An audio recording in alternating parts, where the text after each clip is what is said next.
ಬಂಧುಗಳೇ ನಮಸ್ಕಾರ, ಹೇಗಿದ್ದೀರಿ ಎಲ್ಲರೂ? ಬಂಧುಗಳೇ, ಲೋಕಸಭಾ ಚುನಾವಣೆಗೆ ದಿನಗಣನೆ ಶುರುವಾಗಿದೆ. ನಮ್ಮ ರಾಜ್ಯದಲ್ಲಿ ಒಂದಷ್ಟು ಲೋಕಸಭಾ ಕ್ಷೇತ್ರಗಳು ನಾನಾ ಕಾರಣಗಳಿಗಾಗಿ ಇಡೀ ರಾಜ್ಯದ ಗಮನ ಸೆಳೆಯುತ್ತಿವೆ. ಹಾಗೆ ಬಹಳ ಕುತೂಹಲ ಮೂಡಿಸ್ತಾ ಇದೆ, ಯಾರು ಗೆದ್ದು ಆ ಲೋಕಸಭಾ ಕ್ಷೇತ್ರದಲ್ಲಿ ಸಂಸದರಾಗ್ತಾರೆ ಅಂತ. ಈ ರೀತಿಯಾಗಿ ಕುತೂಹಲ ಮೂಡಿಸ್ತಿರುವಂತಹ ಒಂದು ಲೋಕಸಭಾ ಕ್ಷೇತ್ರ, ಅದು ಬೆಂಗಳೂರು ದಕ್ಷಿಣ. ಈ ಹಿಂದೆ ಅನಂತಕುಮಾರ್ ಅವರು ಇದ್ದಂಥ ಸಂದರ್ಭದಲ್ಲಿ ಬಿಜೆಪಿಯ ಭದ್ರಕೋಟೆಯಾಗಿತ್ತು. ಅದಾದ ಬಳಿಕವೂ ಕೂಡ ಬಿಜೆಪಿ ಆ ಭದ್ರಕೋಟೆಯನ್ನ ಕಾಪಾಡಿಕೊಂಡು ಬರ್ತಾ ಇದೆ.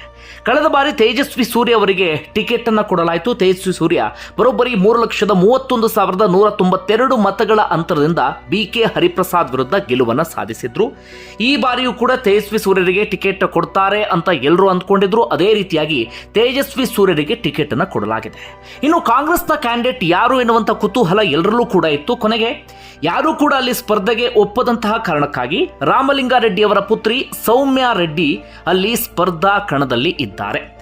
ವಿಧಾನಸಭಾ ಚುನಾವಣೆಯ ಸಂದರ್ಭದಲ್ಲಿ CK ರಾಮಮೂರ್ತಿ ಎದುರು ಒಂದಷ್ಟು ನಾಟಕೀಯ ಬೆಳವಣಿಗೆಯಲ್ಲಿ 16 ಮತಗಳಿಂದ ಸೋಲನ್ನ ಕಂಡಂತ ಸೌಮ್ಯಾ ರೆಡ್ಡಿ ತೇಜಸ್ವಿ ಸೂರ್ಯಗೆ ಸವಾಲನ್ನು ಹಾಕ್ತಾ ಇದ್ದಾರೆ.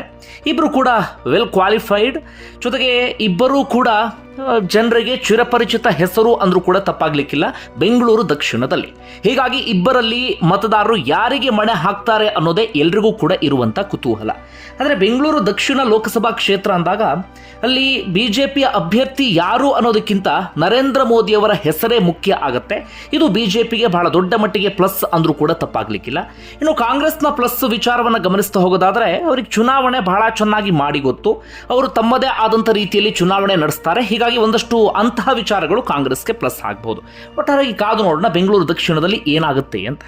ಸದ್ಯ ಬೆಂಗಳೂರು ದಕ್ಷಿಣಕ್ಕೆ ಸಂಬಂಧಪಟ್ಟ ಹಾಗೆ ಚರ್ಚೆ ಆಗ್ತಿರುವಂತಹ ವಿಚಾರ ಅಂದ್ರೆ, ಅಲ್ಲಿ ಸದ್ಯ ಬಿಜೆಪಿಯ ಅಭ್ಯರ್ಥಿ ಹಾಲಿ ಸಂಸದರಾಗಿರುವಂತ ತೇಜಸ್ವಿ ಸೂರ್ಯ ಆಸ್ತಿಯ ವಿಚಾರಕ್ಕೆ ಸಂಬಂಧಪಟ್ಟ ಹಾಗೆ ಇತ್ತೀಚೆಗೆ ನಾಮಪತ್ರ ಸಲ್ಲಿಕೆಯ ಸಂದರ್ಭದಲ್ಲಿ ತಮ್ಮ ಆಸ್ತಿ ವಿವರವನ್ನ ಘೋಷಣೆ ಮಾಡಿಕೊಂಡಿದ್ದಾರೆ. ಬಹಳ ಆಸಕ್ತಿದಾಯಕ ಎನ್ನುವಂತೆ 5 ವರ್ಷದಲ್ಲಿ ಬರೋಬ್ಬರಿ 30 ಪಟ್ಟಷ್ಟು ಆಸ್ತಿ ಹೆಚ್ಚಳ ಆಗಿದೆ. ಸಾಧಾರಣವಾಗಿ ಒಂದಷ್ಟು ಕಾಂಗ್ರೆಸ್ನ ನಾಯಕರಿಗೆ ಸಂಬಂಧಪಟ್ಟಾಗ ನಾವು ಯಾವಾಗಲೂ ಕೂಡ ಚರ್ಚೆ ಮಾಡ್ತಾ ಇದ್ವಿ. ಅದರಲ್ಲೂ ಕೂಡ ವಿಶೇಷವಾಗಿ DK ಸುರೇಶ್, DK ಶಿವಕುಮಾರ್ ಇಂತಹ ನಾಯಕರಿಗೆ ಸಂಬಂಧಪಟ್ಟ ಹಾಗೆ 5 ವರ್ಷದಲ್ಲಿ ಈ ಪರಿಯಾಗಿ ಆಸ್ತಿ ಹೆಚ್ಚಳ ಹೇಗಾಯಿತು, ಹಾಗೆ ಹೇಗೆ ಎನ್ನುವಂಥ ವಿಚಾರವನ್ನು ಚರ್ಚೆ ಮಾಡ್ತಾ ಇದ್ವಿ. ಅದರಲ್ಲೂ ಕೂಡ ಬಿಜೆಪಿ ನಾಯಕರು ಸದಾಕಾಲ ಪ್ರಶ್ನೆಯನ್ನ ಮಾಡ್ತಾ ಇದ್ರು. ಇದೀಗ ಸ್ವತಃ ಬಿಜೆಪಿಯ ಪ್ರಮುಖ ನಾಯಕ ತೇಜಸ್ವಿ ಸೂರ್ಯ ಆಸ್ತಿ 30 ಪಟ್ಟು ಹೆಚ್ಚಳ ಆಗಿದೆ.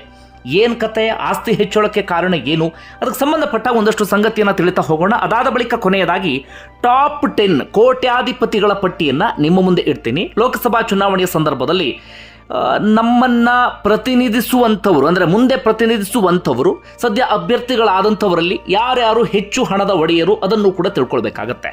ತೇಜಸ್ವಿ ಸೂರ್ಯ ವಿಚಾರಕ್ಕೆ ಬರೋಣ. ತೇಜಸ್ವಿ ಸೂರ್ಯ 2019ರಲ್ಲಿ ಘೋಷಣೆ ಮಾಡಿಕೊಂಡಂಥ ಆಸ್ತಿ 13.46 ಲಕ್ಷ, ಅಂದರೆ 13,46,000. ರಾಜ್ಯದಲ್ಲೇ ಅತೀ ಕಡಿಮೆ ಆಸ್ತಿ ಘೋಷಣೆ ಮಾಡಿಕೊಂಡಂಥವರಲ್ಲಿ ಪ್ರಥಮರು ಅಂದರೆ ಅದು ತೇಜಸ್ವಿ ಸೂರ್ಯ.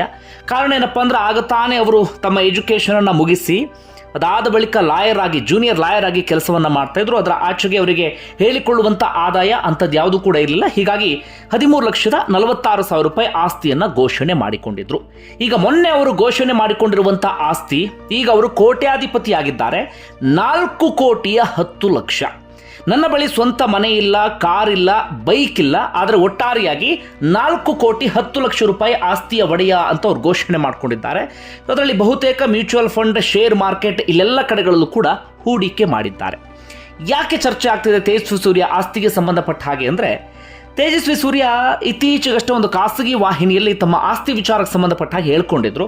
ನಾನು ಹಬ್ಬಬ್ಬ ಅಂದರೆ 1-1.5 ಕೋಟಿಯಷ್ಟು ಆಸ್ತಿ ಘೋಷಣೆ ಮಾಡಬಹುದು, ನನ್ನ ಹತ್ರ ಅಷ್ಟೇ ಇರೋದು, ಅದಕ್ಕಿಂತ ಜಾಸ್ತಿ ಇಲ್ಲ.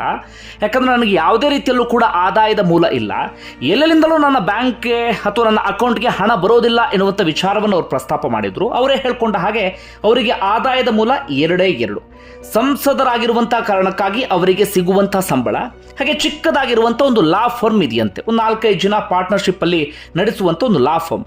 ಅದರ ಹೊರತಾಗಿ ಅವರಿಗೆ ಬೇರೆ ಯಾವುದೇ ಆದಾಯದ ಮೂಲ ಇಲ್ಲ. ಇದೀಗ ಆ 2 ಆದಾಯದ ಮೂಲದಿಂದ 4 ಕೋಟಿಯಷ್ಟು ಹಣ ಬಂದು ಬಿಡುತ್ತಾ ಅಥವಾ 4 ಕೋಟಿಯಷ್ಟು ಆಸ್ತಿ ಸಂಪಾದನೆ ಮಾಡಿದ್ರಾ ಎನ್ನುವ ಕಾರಣಕ್ಕಾಗಿ ಚರ್ಚೆ ಆಗ್ತಾ ಇದೆ. ಅದರಲ್ಲೂ ಇನ್ನಷ್ಟು ಚರ್ಚೆಗೆ ಕಾರಣ ಏನಪ್ಪ ಅಂದರೆ, ಅವರು ಇತ್ತೀಚೆಗೆ ಆ ಖಾಸಗಿ ವಾಹಿನಿಯ ಸಂದರ್ಶನದಲ್ಲಿ ಒಂದು ವಿಚಾರವನ್ನು ಹೇಳ್ಕೊಂಡಿದ್ರು. ನಮಗೆ ಸಂಸದರಾಗಿರುವಂಥ ಕಾರಣಕ್ಕಾಗಿ ಈ ಹಿಂದೆ 1,70,000 ಚಿಲ್ಲರಷ್ಟು ಸಂಬಳ ಸಿಗ್ತಾ ಇತ್ತು. ಕೋವಿಡ್ ಕಾರಣಕ್ಕಾಗಿ ಸಂಸದರ ಸಂಬಳವನ್ನು ಕೂಡ ಕಡಿತ ಮಾಡಲಾಗಿದೆ. ನಮಗೀಗ ಸಿಗುವಂಥ ಸಂಬಳ ಕೇವಲ 1,00,000 ರೂಪಾಯಿ.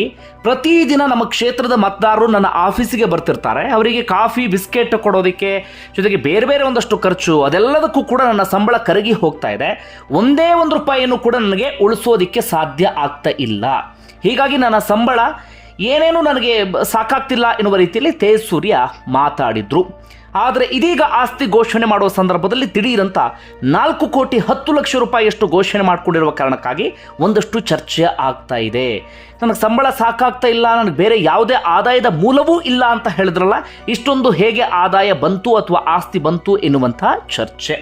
ಅದಕ್ಕೆ ತೇಜಸ್ವಿ ಸೂರ್ಯ ಕಡೆಯವರು ಕೊಡುವಂಥ ಸಮರ್ಥನೆ ಅಂದರೆ ಮ್ಯೂಚುವಲ್ ಫಂಡ್ ಹಾಗೆ ಶೇರ್ ಮಾರ್ಕೆಟ್ನಲ್ಲಿ ಹೂಡಿಕೆ ಮಾಡಿರುವಂತಹ ಕಾರಣಕ್ಕಾಗಿ, ಷೇರು ಮಾರುಕಟ್ಟೆ ಬಹಳ ಚೆನ್ನಾಗಿ ಗ್ರೋತ್ ಆಗ್ತಿರುವ ಕಾರಣಕ್ಕಾಗಿ, ಅಂದರೆ ಅವರು ಎಲ್ಲೆಲ್ಲಿ ಹೂಡಿಕೆ ಮಾಡಿದ್ದಾರೆ ಅಲ್ಲಿ, ಆ ಕಾರಣಕ್ಕಾಗಿ ಇಷ್ಟೊಂದು ಆಸ್ತಿ ಸಂಪಾದನೆ ಆಗಿರಬಹುದು ಎನ್ನುವಂಥ ಒಂದಷ್ಟು ಚರ್ಚೆ ಎಲ್ಲವೂ ಕೂಡ ನಡೀತಾ ಇದೆ.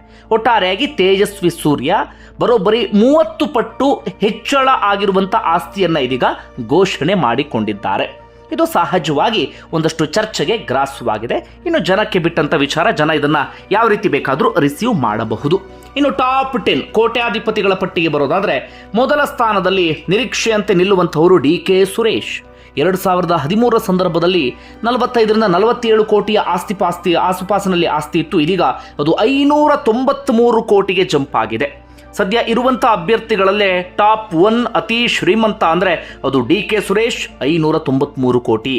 ಎರಡನೇ ಸ್ಥಾನದಲ್ಲಿ ಸ್ಟಾರ್ ಚಂದ್ರು, ಮಂಡ್ಯದ ಕಾಂಗ್ರೆಸ್ನ ಅಭ್ಯರ್ಥಿ, ಬರೋಬ್ಬರಿ 410 ಕೋಟಿಯಷ್ಟು ಆಸ್ತಿಯನ್ನು ಘೋಷಣೆ ಮಾಡಿಕೊಂಡಿದ್ದಾರೆ. ಇವರ ಸಹೋದರ ಇಡೀ ದೇಶಕ್ಕೆ 2ನೇ ಶ್ರೀಮಂತ ಶಾಸಕ, ಗೌರಿಬಿದನೂರಿನ ಪಕ್ಷೇತರ ಶಾಸಕ ಪುಟ್ಟಸ್ವಾಮಿ ಗೌಡ್ರು. ಇನ್ನು 3ನೇ ಸ್ಥಾನದಲ್ಲಿ ರಕ್ಷಾ ರಾಮಯ್ಯ, ಚಿಕ್ಕಬಳ್ಳಾಪುರ ಕಾಂಗ್ರೆಸ್ನ ಅಭ್ಯರ್ಥಿ, 382 ಕೋಟಿಯಷ್ಟು ಆಸ್ತಿ ಘೋಷಣೆಯನ್ನು ಮಾಡಿಕೊಂಡಿದ್ದಾರೆ. ಇನ್ನು 4ನೇ ಸ್ಥಾನದಲ್ಲಿ ಬೆಂಗಳೂರು ಉತ್ತರ ಶೋಭಾ ಕರಂದ್ಲಾಜೆ ವಿರುದ್ಧ ಸ್ಪರ್ಧೆ ಮಾಡಿರುವಂತಹ ರಾಜೀವ್ ಗೌಡ್ರಿದ್ದಾರೆ, ಕಾಂಗ್ರೆಸ್ನ ಅಭ್ಯರ್ಥಿ, 360 ಕೋಟಿಯಷ್ಟು ಆಸ್ತಿ ಘೋಷಣೆ ಮಾಡಿಕೊಂಡಿದ್ದಾರೆ.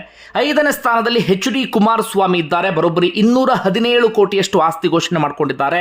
5 ವರ್ಷದಲ್ಲಿ 50 ಕೋಟಿಯಷ್ಟು ಹೆಚ್ಚಳ ಆಗಿದೆ. ಇನ್ನು ನಂತರದ ಸ್ಥಾನದಲ್ಲಿ ಮನ್ಸೂರ್ ಅಲಿ ಖಾನ್, ಬೆಂಗಳೂರು ಕೇಂದ್ರ ಕಾಂಗ್ರೆಸ್ನ ಅಭ್ಯರ್ಥಿ, 96 ಕೋಟಿ. ಅದಾದ ಬಳಿಕ ಬೆಂಗಳೂರು ರೂರಲ್ ಡಾಕ್ಟರ್ ಮಂಜುನಾಥ್, ಯಾರಿಗೂ ಕೂಡ ಗೊತ್ತಿರಲಿಲ್ಲ ಈ ಪರಿಯಾಗಿ ಆಸ್ತಿ ಇರಬಹುದು ಅಂತ, 98 ಕೋಟಿಯಷ್ಟು ಘೋಷಣೆ ಮಾಡಿಕೊಂಡಿದ್ದಾರೆ. ಇನ್ನು ಅದಾದ ಬಳಿಕ PC ಮೋಹನ್, ಬೆಂಗಳೂರು ಕೇಂದ್ರದ ಬಿಜೆಪಿ ಅಭ್ಯರ್ಥಿ, 81 ಕೋಟಿ. ಅದಾದ ಬಳಿಕ ತುಮಕೂರಿನ ಬಿಜೆಪಿ ಅಭ್ಯರ್ಥಿ ವಿ ಸೋಮಣ್ಣ, 60 ಕೋಟಿ. ಅದಾದ ಬಳಿಕ ಹಾಸನದ ಕಾಂಗ್ರೆಸ್ ಅಭ್ಯರ್ಥಿ ಶ್ರೇಯಸ್ ಪಟೇಲ್, 41 ಕೋಟಿ. ಇದು ಟಾಪ್ 10. ಬಹಳ ಕುತೂಹಲ ಮೂಡಿಸ್ತಾ ಇರೋದು ಇನ್ನೊಂದು, ಉಡುಪಿ ಚಿಕ್ಕಮಗಳೂರು ಬಿಜೆಪಿ ಅಭ್ಯರ್ಥಿ ಆಗಿರುವಂಥ ಕೋಟಾ ಶ್ರೀನಿವಾಸ್ ಮೂರ್ತಿ, 3.5 ಕೋಟಿಯಷ್ಟು ಆಸ್ತಿ ಘೋಷಣೆ ಮಾಡ್ಕೊಂಡಿದ್ದಾರೆ. ಲಾಸ್ಟ್ ಟೈಮ್ ಘೋಷಣೆ ಮಾಡಿದಾಗ ಅವರು ಕೋಟಿಯನ್ನು ಕೂಡ ರೀಚ್ ಆಗಿರಲಿಲ್ಲ.